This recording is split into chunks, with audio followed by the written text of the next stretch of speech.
रहती हो क्या? दिनवे में तो है टांग ले जाई है आजमगढ़ के भैया रे। दिनवे में तो है टांग ले जाई है आजमगढ़ के भैया रे।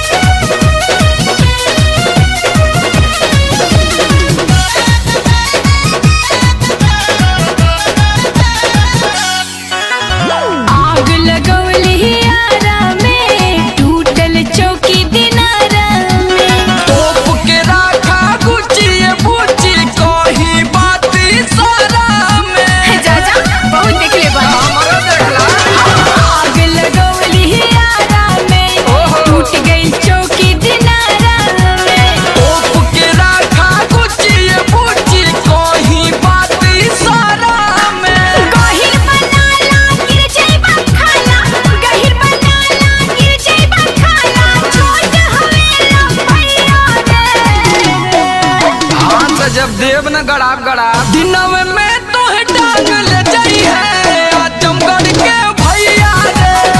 दिनवे में तो है टांग ले जाई है आजमगढ़ के भैया रे।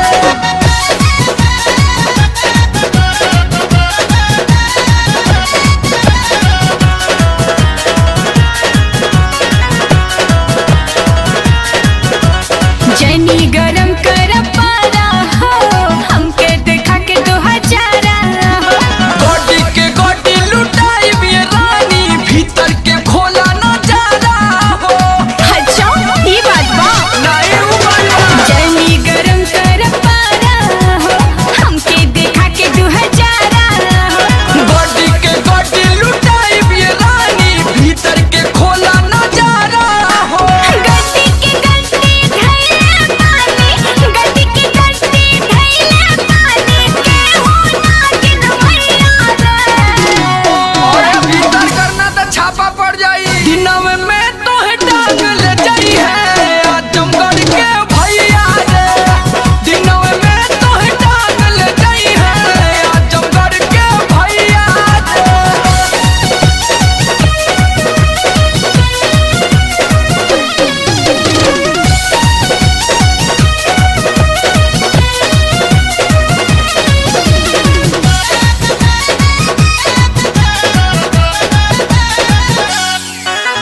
लुट जाई जहिया सौसे बाजार फिर पछतैबू पूछी हो।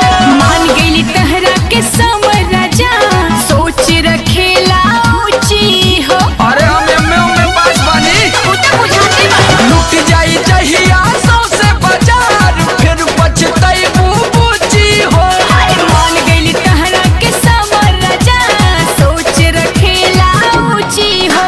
आशीष राजा बजाई है बाजा आशीष राजा बजाई है बाजा बाकी सब नचवैया रे। चला कब तक जगह पर पहुंच गईलू। दिनवे में तो है टांग ले जाई है आजमगढ़ के भैया रे।